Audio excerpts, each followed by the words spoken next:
வாங்க மக்களே, quick omelette பார்க்கலாம். இதில் நான் என்னென்ன போட்டிருக்கேன்னா, வெங்காயம் போட்டிருக்கேன், கொஞ்சம் லைட்டாக இஞ்சி பூண்டு பேஸ்ட்டு, அதுக்கப்புறம் கார மிளகாத்தூள் போட்டிருக்கேன், கொஞ்சமாக பெருங்காயத்தூள், 3 முட்டையை ஆட் பண்ணியிருக்கேன்.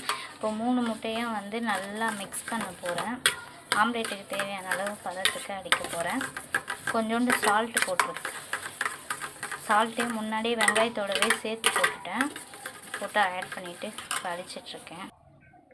நல்லா மிக்ஸ் பண்ணி இப்போ வச்சுட்டேன். இங்கே அடுப்பில் தவாவையும் வச்சாச்சு. தவாவும் நல்லா காஞ்சிட்ருக்கு.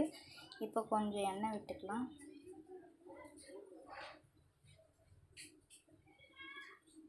எண்ணெய் விட்டுட்டேன்.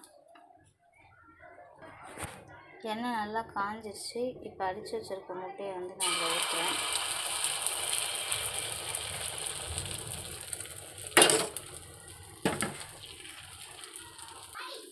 ஆம்லேட் ரெடி ஆயிடுச்சு.